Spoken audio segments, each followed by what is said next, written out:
Welcome to Heart Talk. This is Chair Marianas Dermal. And today, we are truly honored to have here with us two scholarly gentlemen. But bigla ako natawa na, but it's okay.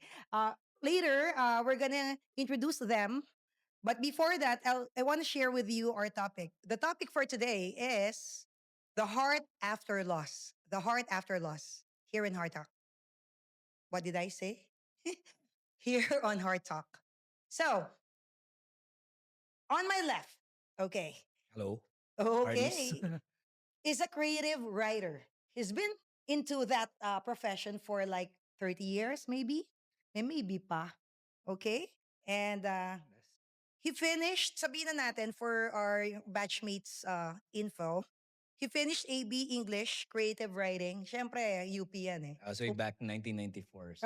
So, medyo A long time matagal. ago. Oo, long time ago. Barkada ko yan. Kaya ngayon lang siya makikita. But we're truly honored to have him with us. Oh, thank Mr. you. James Anthony Lopez. Thank you, Hardys, and it's a pleasure to be here.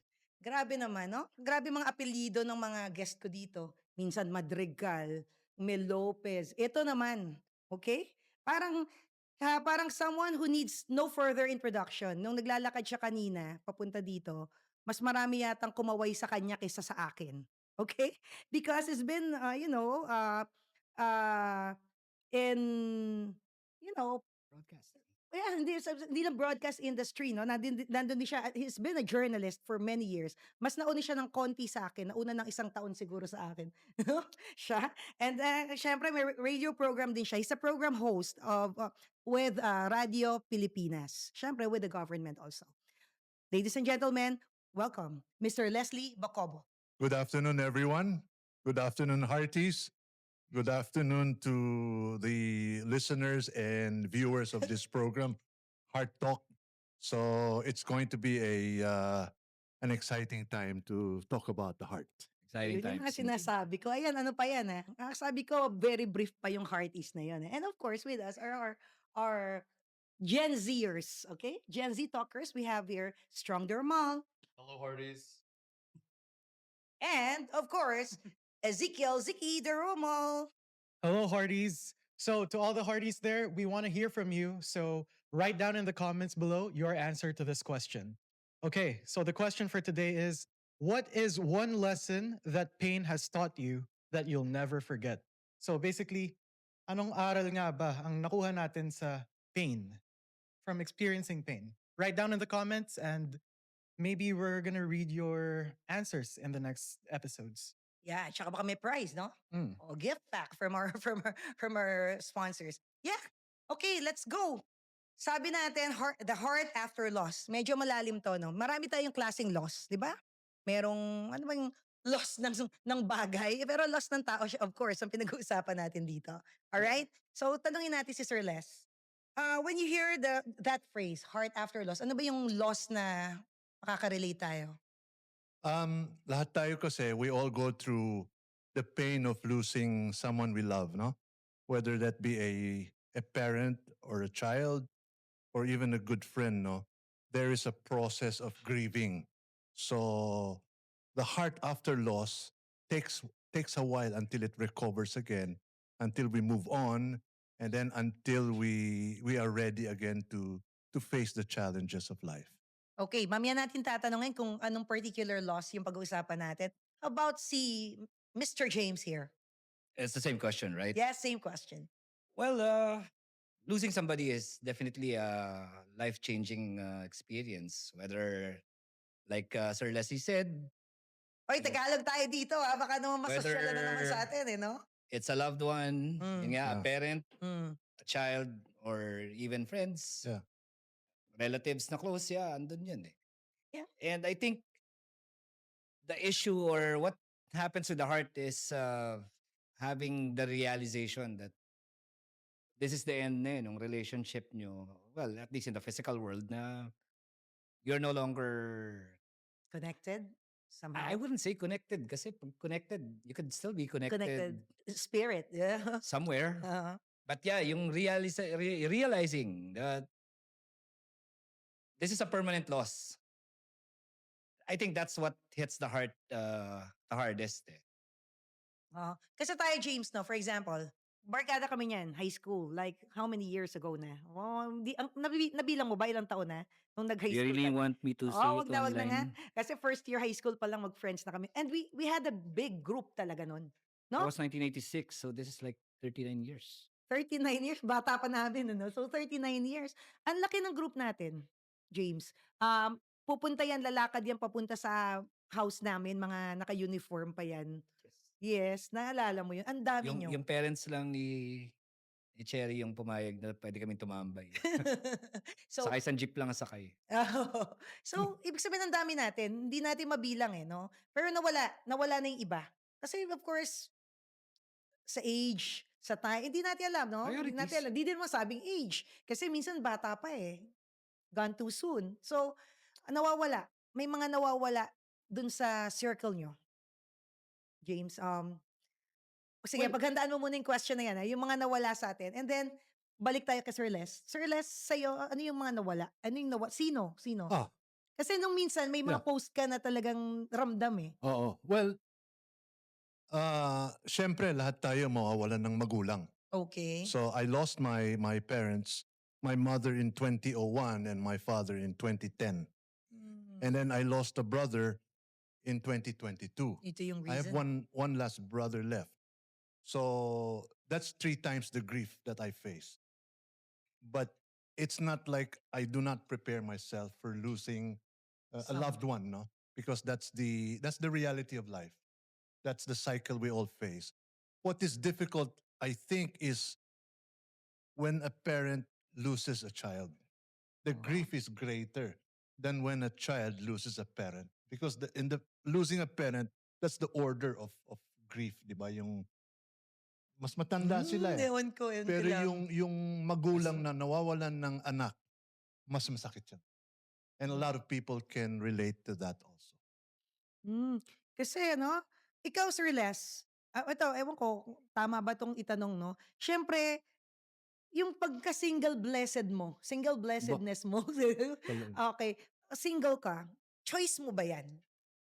There was a time that I wanted to get married, Mhm. but it seems that many of my past relationships did not work out Mhm. well.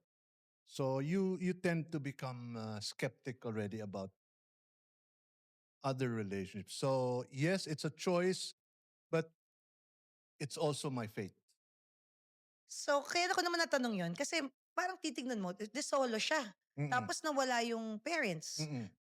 Nawala ang kapatid. So, Mm-mm. anong feeling? I It can make- only, Oo, it makes look you from afar. stronger Mhm. kasi now you realize, uy, mag-isa na pala talaga ako sa buhay. Wala na ako yung support group na family. So it makes a person stronger.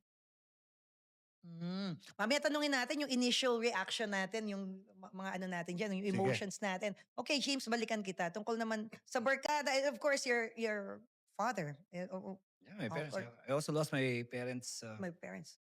in a span of the last 12 years. Yeah.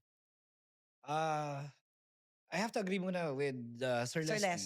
Dun sa point na he excellently shared na losing sometimes also makes you gain something. So in his case nga, he found strength. Hmm. I'm not sure lang dun sa basis nun, but Ewan ko lang kung... with closure and Oo. all. Ewan Yeah. ko lang kung, kasi yung kanina, nag-take kami ng episode na similar to this, yung parang letting go, something like that. Mga babae naman yung kausap natin. Kasi ewan ko kung pamacho lang yung mga guys natin. Because how do you take that? Because I know, iba yung pag-take ng mga lalaki, no? Sa ating mga kababaihan eh. Actually, ano yan eh. Your experience will vary. Your mileage will vary, di ba? That's what they say. Kasi, well, the circumstances surrounding the death of your loved one, malaking bagay yun in determining yung rate of grief mo, saka yung how will you act. If it was unannounced na biglaan, like, sorry po, magbigay na tayo ng examples, like a sudden heart attack or a car accident or something na parang talagang sobrang random, like a drowning incident, di ba? Something like that. Okay, Yeah. let me stop with the examples. Yeah. Grabe. Kung ano na yung So totoo anyway, naman. That's, di ba? Minsan, yeah, ready dahil who may can sakit, no? who can tell you to prepare for those things? Oo, Na you oo, oo. just woke up, you brush your teeth, labas ka ng bahay, pumasok ka sa office, tapos mamaya-maya may tumawag sa'yo na Wala na siya. wala na siya, di ba? I mean, how do you deal with that? Pero in the case of loved ones, parang medyo na-announce na naman sa kanila or sa buong family or sa friends na malapit na yung time, it's almost time. In the case of your parents being Sick. diagnosed with a terminal illness, uh, that gives you the opportunity to prepare kasi. So, parang medyo premature if you grieve early that much di ba? Mm. Parang wag mo na maunahan. Oo, May sakit pa buhay lang. pa, buhay pa. Oo. So, Mm. I really would like to uh, discount that pamacho effect for them. It's only being practical. It's only being pragmatic Kasi na lagi kang masayang tao, James. So, paano yun? Yung, nakita ba kitang umiyak? Parang hindi naman. oo Paano mo, naman. I mean, I cried when my mom and my dad died. yeah. I remember my dad, nalabas ko lahat ng emotion na natanggap ko yung nung na-realize mo dun sa part na this is permanent. Wala na talaga siya. Doon bumuhos yung ano ko. And unfortunately with my dad, it happened nung binababa na siya sa lupa. So, I yan was hoping na medyo mas maaga or mas late. For my mom naman, it happened the night before she died. She became lucid. Kasi di ba meron tayong mga episodes na Oh. na even if people are sick, they get one shining moment na parang napaka-clear. Before? Yeah. I think it's I forgot but there's a scientific phenomenon for that. Grabe, no? So, Oo, nakapaalam na maayos? nagsalita siya kausap siya ng maayos and she hugged everyone. She told everybody she loved them. Ganon. Doon ako nag-breakdown actually.